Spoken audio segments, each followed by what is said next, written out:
వి gold trusted gold buyers మీరు తాకట్టు పెట్టిన బంగారాన్ని విడిపించి ఈ రోజు ఉన్న మార్కెట్ ధరకు కొనబడును.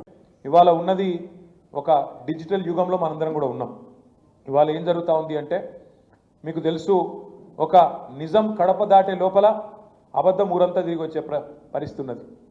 చాలా విచిత్రం అనిపిస్తుంది కొన్ని చూస్తుంటే. నిన్ననే ఊరిచ్చి అదే సినిమా ఉంటుంది, మీరు చూసి ఉంటారు, మీరు చూసినో లేదా మీరు చిన్నపిల్లలు చూసినో లేదా, కానీ మేము చిన్నగా ఉన్నప్పుడు అహనా పెళ్ళంటాను ఒక సినిమా వచ్చిండే. అది ఇప్పుడు కూడా ఉంటుంది, ఆ యూట్యూబ్లో ఆన్లైన్ ఉంటుంది, మీరు చూడొచ్చు. అందులో వాడు చాలా పీసీలోడు ఉంటాడు. ఆ కోట శ్రీనివాసరావు క్యారెక్టరు చాలా పీసీలో ఆయన ఉంటాడు. ఆయన ఏం చేస్తాడంటే, నువ్వు మా ఇంటికి రా, నేను చికెన్ పెడతా అంటాడు. పోతారు, వాడవడి విడవడి ఇప్పుడు ఉంటారు కదా దోస్తులు అంటే, అప్పుడు ఇక పోతే ఏం చేస్తాడు ఎరికైనా, ఆడ కింద కూర్చోబెట్టి అన్నం పెట్టి అన్నంలో తిను అంటాడు, ఇదే చికెన్ అంటాడు. సేమ్ రేవంత్ రెడ్డి ప్రభుత్వం, కాంగ్రెస్ ప్రభుత్వం కూడా వీళ్ళ వ్యవహారం కూడా అట్లే ఉన్నది. మొదలు ఏం చెప్పిర్రు, 100 రోజుల్లో 6 గ్యారంటీలు అమలు చేసి తీర్థం. 100 అయినా సరే, భూమి ఆకాశం ఒకటైనా సరే, ఇటు ఉదయించే సూర్యుడు అటు ఉదయించినా సరే చేసి చూపెడతా అని చెప్పి గంభీరమైన డైలాగులు.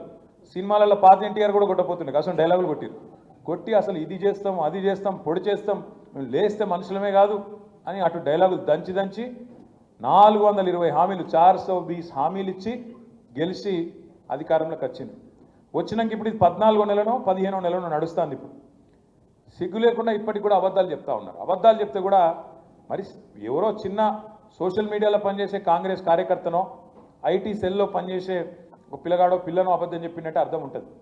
కానీ ముఖ్యమంత్రి, ఉప ముఖ్యమంత్రి వాళ్ళు నిన్న మాట్లాడిన మాటలు వింటే నవ్వాలని ఏడవాలని తెలుస్తలేదు. ముఖ్యమంత్రి గారు నిన్న కొడంగల్లో స్పీచ్ ఇస్తున్నారు. మేము ఇవాళ ఒక చారిత్రాత్మకమైన కార్యక్రమానికి శ్రీకారం చుడుతున్నాం అన్నాడు. నేనేం చేస్తున్నాడో అని నేను అనుకుంటే, రేషన్ కార్డులు ఇచ్చే కార్యక్రమం చారిత్రాత్మకం అట. అంటే ఇదివరకు కూడా రేషన్ కార్డులు ఇయ్యలే, నువ్వు కొత్త చరిత్రకు నేనే శ్రీకారం చుట్టిన, రేషన్ కార్డు అనే కాన్సెప్టే నేనే కనిపెట్టిన అన్నట్టు చారిత్రాత్మకమైన కార్యక్రమానికి శ్రీకారం చుడుతున్నా అని అబద్ధం. ఇంకా ఘోరం ఏంటంటే, ఉప ముఖ్యమంత్రి బట్టి విక్రమార్క గారు నిన్న చెప్తారు, ఎక్కడో మాట్లాడిన ఆయన కూడా, ఒక్క రేషన్ కార్డు ఇవ్వలే టీఆర్ఎస్ ప్రభుత్వం అని బట్టి విక్రమార్క చెప్తాడు. ఇగో ఎన్ని జూట మాటలు ఉంటాయంటే వీళ్ళ, ఇగో నేను చూపెడతాను మీకు, ఒక్కసారి మీరు చూడుతాం. ఇది పట్టుకురా, నువ్వు పట్టుకోండి, నేను పట్టుకుంటా, 2 నువ్వే పట్టుకుంటే ఇట్లా. ఇగో ఇది బట్టి విక్రమార్క గారు స్వయంగా మధిర నియోజకవర్గంలో 2000 ఆయన ట్వీట్, అది ట్వీట్ డేట్ చూడేది, 2021 జూలై 26 రేషన్ కార్డులు ఇచ్చుకుంటే దిగిన ఫోటో. ఏదో ఆయన సొంత నియోజకవర్గంలో బట్టి విక్రమార్క గారు, మన జిల్లా పరిషత్ చైర్మన్ ఆనాడు లింగాల కమల్ రాజు గారు ఇద్దరు కలిసి రేషన్ కార్డులు ఇచ్చుకుంటే దిగిన ఫోటో ఇది.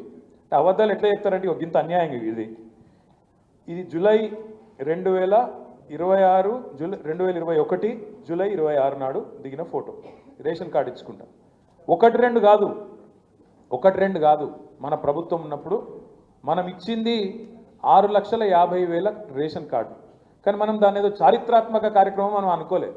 ఇది రొటీన్ కార్యక్రమం కదా, పేదవాళ్ళకు సంబంధించిన కార్యక్రమం కదా, మీ సేవల దరఖాస్తు పెట్టుకుంటే ఆటోమేటిక్గా వచ్చేదే కదా, ఇందులో పెద్ద ముచ్చట్టున్నది అని చెప్పి మనం రేవంత్ రెడ్డి గారి లెక్క ప్రభుత్వ పైసలు దండగా పెట్టి పెద్ద సభలు పెట్టి నేను కొత్త చరిత్ర సృష్టిస్తున్నా అని చెప్పి మనం డైలాగులు కొట్టలే, సన్నాయి నొక్కలే, అబద్ధాలు ప్రచారం చేయలే. కానీ చేయకుండానే 6,50,000 రేషన్ కార్డులు ఇచ్చినాం. కానీ ఇక్కడ కూర్చున్న మా తమ్ముళ్ళకు కూడా చాలామందికి విషయం తెలియదు. కాంగ్రెస్ వాడు ఒక్క కార్డు ఇవ్వలే మీరు అనే వరకు మనం కూడా ఇవ్వలేదేమో, మనకు తెలియదు కదా మనం అనుకున్నాం. అందుకే ఇవాళ వాస్తవం ఏంటి అంటే, గోబెల్స్ వారసులు, కాంగ్రెస్ వాళ్ళు గోబెల్స్ వారసులు, వాళ్ళు 1 కాదు 2 కాదు 420 హామీలు ఇచ్చారు. 1 కాదు 2 కాదు, ఈ పుస్తకం మీ అందరికి నేను పంపిస్తా. 420 హామీలు కాంగ్రెస్ పార్టీ ఇచ్చిన 420 హామీలు ఇవి. మొత్తం ఇలా ఏమేమి నరికింది యాదుకుందా మీకు? డిక్లరేషన్లు అన్నారు. డిక్లరేషన్ అనేది చాలా పెద్ద మాట ఇంగ్లీష్లో. డిక్లరేషన్ అంటే చరిత్రలో చాలా చారిత్రాత్మకమైన నిర్ణయాలు తీసుకున్నప్పుడు గతంలో పెద్దలు మహానుభావులు వాళ్ళు డిక్లరేషన్లు ఇద్దరు. కానీ కాంగ్రెస్ వాళ్ళ డిక్లరేషన్లుగా 4 గీసి పారేసుకుంటుంది కూడా వానికిరాని డిక్లరేషన్లు 1 కాదు ఎన్నో చేసింది. రైతు డిక్లరేషన్ అని చెప్పి రాహుల్ గాంధీ గారు వచ్చి వరంగల్లో చేసింది. ఎస్సీ డిక్లరేషన్ అని చెప్పి, ఎస్సీ ఎస్టీ డిక్లరేషన్ అని చెప్పి చేవెళ్లలో మల్లికార్జున్ ఖార్గే గారు వచ్చి, బీసీ డిక్లరేషన్ అని కామారెడ్డిలో సిద్ధరామయ్య గారు వచ్చి వారు యువజన డిక్లరేషన్, విద్యార్థి డిక్లరేషన్ అని చెప్పి హైదరాబాద్లో ప్రియాంక గాంధీ గారు ఇట్లా